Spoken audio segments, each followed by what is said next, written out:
Time for the grand ball, me lady. Wenches first. Are you gonna be making me walk the plank? Aye, aye, you sad mutt. But cheer up. In recompense, you'll be meeting the bravest hidalgo who hath hoisted the Jolly Roger. Don Inigo de Maratuñez y Goñón.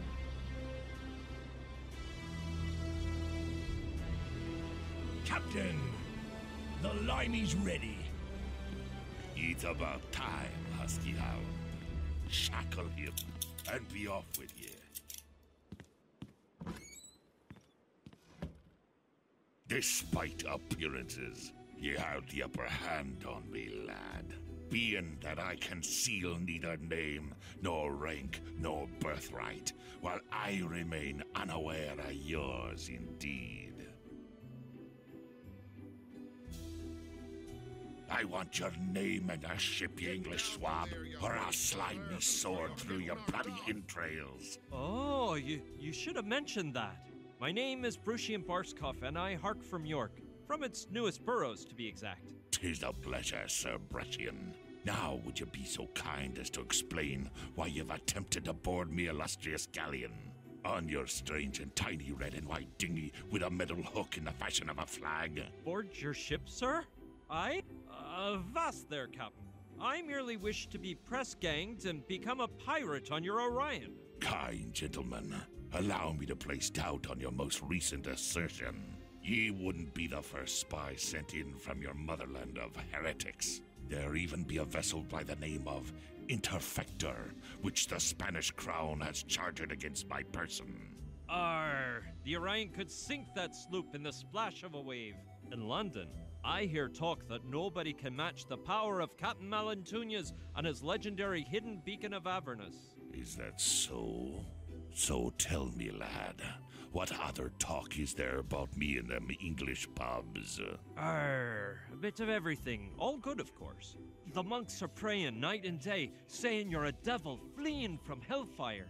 The ladies sigh upon hearing about ye, as though an angel-winged prophet had passed. And their husbands extol the honorable set of horns they'd be wearing. Were it Don Inigo de... Capitan! Unidentified floating object 3 miles from starboard. By Mephistopheles, it's a UFO. Pardon me lack of decorum, Sir Brescian, but I have a tidal wave of business to attend to. Make yourself at home and be so kind as to await me return, when I shall be more than pleased to hear your news from London. Yeah, I won't be jumping overboard, don't worry. Ye, Russian mongrel, guard the door. You'll answer for this prisoner with your worthless life. Aye, aye, mi capitan. Well, this is a most unfortunate situation. But at least I managed to board the Orion. If the Interfector's crew obeys my orders, they will besiege the Orion this very afternoon. So I have but a few hours to remove these shackles, find the hidden beacon of Avernus, and take advantage of the turmoil which will ensue when the first cannonballs hit, to abscond in a dinghy, return to the Interfector, and command the sinking of the Orion from there. I'll have to work smartly to finish the job in such a scant workday, so I'd best alight if I don't want to end up in Davy Jones' locker. Shut your trap, mutt. Aye, I've got him afeard now. Now I can get down to me business with Demon Dog. Let's see. The mechanism is simple. 2 iron crescents linked by a moving hinge at one side, and on the other side is a bolt into which Husky Hound has pounded a nail to keep the shackles from opening. The bad part is that it's jammed so far in that it's stuck. I don't think I'd be able to. It looks like it was put there to wound any and all passers-by. From hither? A real beauty, but not very sharp. No, I've got a bad case of lumbago, and my physicians have forbidden me from using all bladed weaponry. Well, considering its blade is short and dull, and that someone left it behind on the writing table, I guess I could regard it as a mere letter opener. Into me trousers, then. There 'tis, a fine letter opener, in the shape of a dagger, though. Must weigh half a dram, give or take a feather. It's gonna throw my back out of whack, but I will. I thought it would be made of precious metals, but I guess it's just a piece of souvenir merchant junk.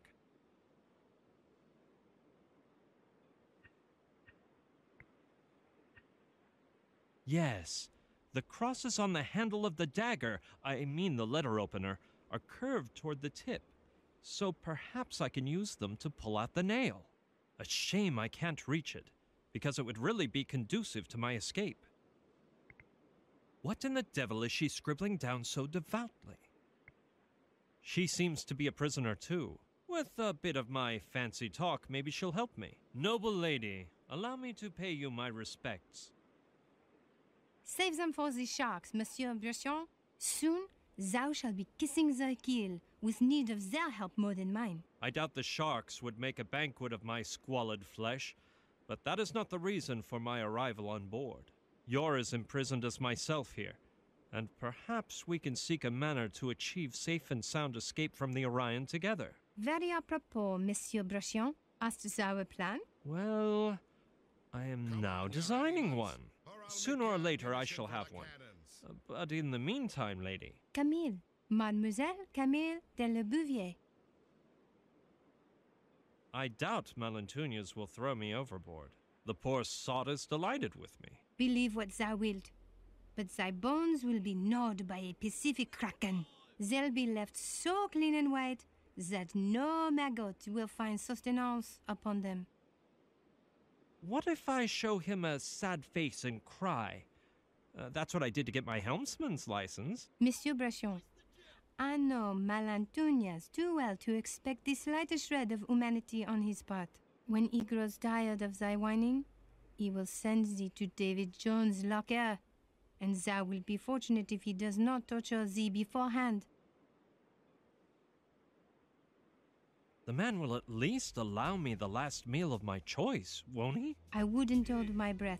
Years ago, a prisoner requested transalpine dragonfly entrails in a wild capsicum souffle, and because his wishes could not be satisfied, he remains alive to this day. Henceforth, a basic meal has been established for plank walkers whose sole choice lies in the manner of ingestion.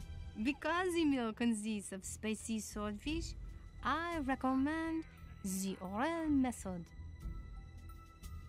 I'd wager he'll allow me a last wish before feeding me to the sharks, I do. And which shall it be? I'm warning thee that I wish not to be thrown to the sharks or any similar act, and that the act performed unto me first be tested on the captain. Was abolished by the Tortuga Convention months ago. Well, that junk sunk my strategy. Hook, line, and sinker. This subject matter is too macabre to discuss with a lady. Speak for thyself.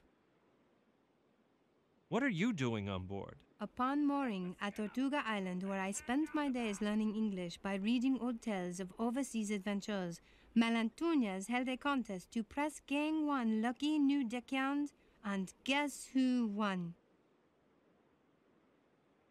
What type of contest? It entailed 3 trials of skill. The sword fight of insults, the theft of sundry idols, and the most pressing of all, the search for treasure. The latter required finding a gold doubloon, which I found in the depths of a chocolatl receptacle. Damn the hour in which I spied that coin. I've never heard of a girl deckhand. Neither thou, nor I, nor Malentunias, wherefore I took part in the contest in the guise of a haughty lad.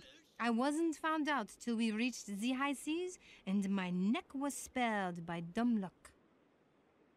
May I ask how your womanhood came to be known on board, if it isn't too meddlesome? It is, but I shall respond in a manner concordant with proper breeding. Malentunias, whose knowledge of numbers and letters resembles his familiarity with honor and gallantry, had the mind to look for a person to write down his memories, so he called for a scribe from among the crew. I alone claimed to know the alphabet, so he demanded I prove my claim. So how did you save your skin when Malentunias discovered the ruse? Malentunias touched his mustachio and yelled to his men, "Lady Luck has smiled down on us, ye I sees half-breeds. Do with her as you wish." The crew assembled round me with blood filling their eyes. Well, the eyes and other organs. So, at the last moment, I whipped out a dagger from my boot and... A bone-chilling tale of pseudo-biblical proportions, milady.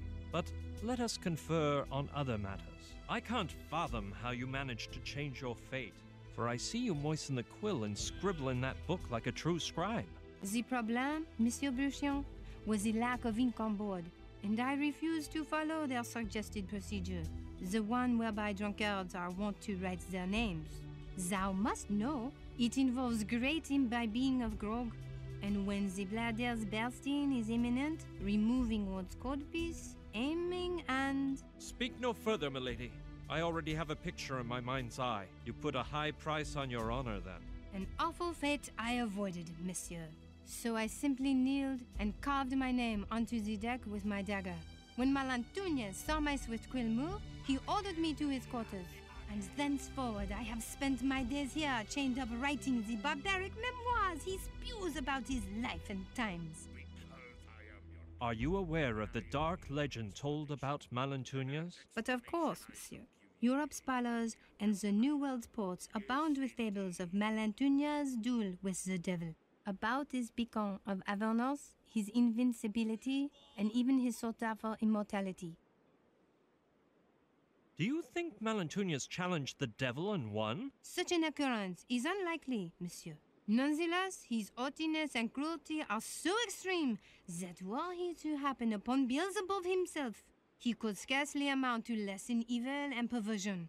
And so it is that he would send him back to the fires of hell with the blade of his Toledan sword.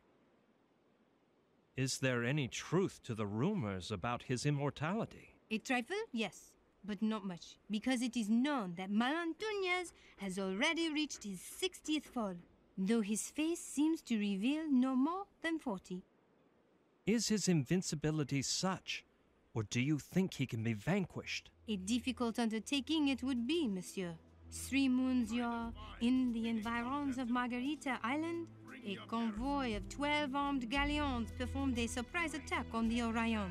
Now the 12 are now fodder for the krakens and tritons on the sea floor, while our vessel's sole injury was that of a novice blunderbuss shooter who suffered a self-inflicted wound. Is there any truth to the tale of the hidden beacon? More than thou thinkest, monsieur, judging by the care with which Malantuñez treats it. Moreover, I myself have seen a lost battle turn to victory. Once the captain mounted the brilliant talisman in the boat's figurehead. I'm not the superstitious type, but 'tis true that the beacon holds some power beyond man's understanding. What is the beacon's origin? I do not know with an inquisitor's faith, monsieur. Malantuñez claims he crossed the Styx, took on the seven-tailed dragon guarding Hell's gates, defeated the devil with his sword, and absconded with the beacon. But this damsel resists believing such nonsense. After listening to him for an eternity and comparing the contradictions in his memoirs, I have begun to suspect he pillaged it from an Indian graveyard he visited in the springtime of his life.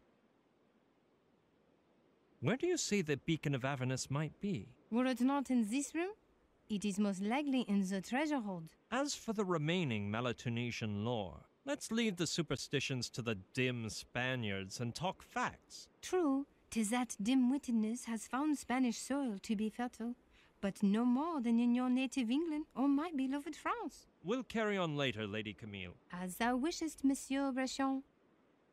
Captain, Quincraig bit me arm off. Hark, Lady Camille, I doth throw a letter opener towards thee in the form of a dagger. To what do I owe this honor, monsieur? Allow me to request that you use the curved handle of the letter opener to release the nails sprouting from the beam behind thee, and then to be so kind as to toss the metal spike towards me straight away. I fail to comprehend the purpose of such tomfoolery, but I shall appease thee. On me thy letter opener. Take care not to cause a scandal, or the pirate at the door may hear us. Chance? Alrighty then. A soft blow means yes, a hard blow means no. Chance means maybe. Can you? I think it's coming loose. So, demon dog, Are you gonna let me in someday? Done. Catch.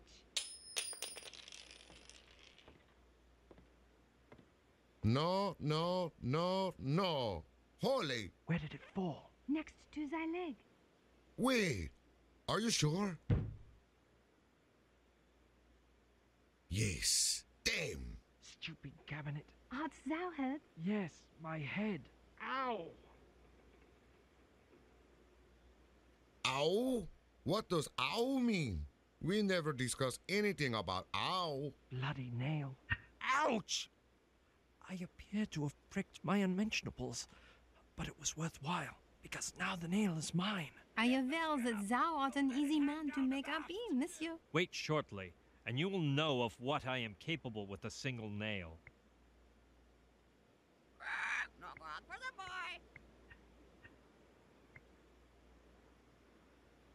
Yes, the nail is thin enough to press down the bolt, and I can strike it with the letter opener like a mallet. Let's hope the pirate at the door doesn't hear. Sharp blow means yes. Chain noise means of course. And ow means with great pleasure, okay?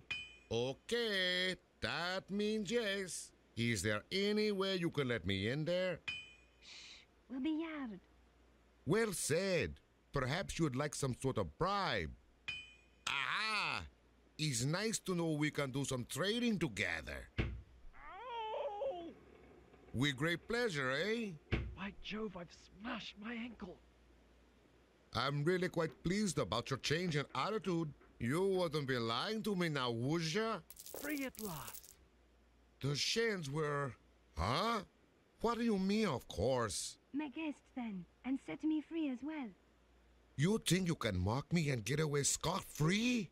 You bloody son of a she-dog! I'm gonna stand by your door and rip your heart out when you exit. You hear me?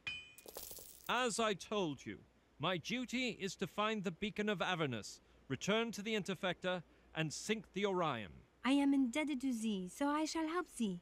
I know that in the diaries which Melantunez has dictated to me, I shall find a clue leading us to the beacon. But we must get ready to flee in case we are found before we take its possession. A dinghy, perhaps? Dinghy? Wait here. I knew it. Malantunez is your typical cowardly captain, with a dinghy tied up right below his cabin for a quick getaway in case things turn ugly. How different he is from me. I'd never keep one of those. Mark my words. Honest. I swear. On me paltry honor. Well, let's just go inside. Problem solved, milady. Now we need only worry about the hidden beacon of Avernus. It will be a pleasure, monsieur. I shall immediately begin my reading of Melantunez's diary. In the meantime, thou must search hither and thither to see what can be found. I recall having seen a likeness of it in a sorceress's cave, but that story will have to wait another day. With pleasure. Get off of you, filthy mutt. Blustering barnacles. It could have at least been full. It is surely the captain's beloved pet. Or you'll get knocked off. Hello, parrot. Feather flea bag? Hello, feathered flea bag. Well, sharks out there somewhere. Where does Malantunez hide the hidden beacon of Avernus? Throw our reward. Haven't we met before? Go home, boozer. Want something to eat, nice birdie? Send him to the gallows. I am really getting a craving for a dish of Peking parrot. Chicken salad. Take a hike, Flatbeak. Fill me jug, wench. Darn.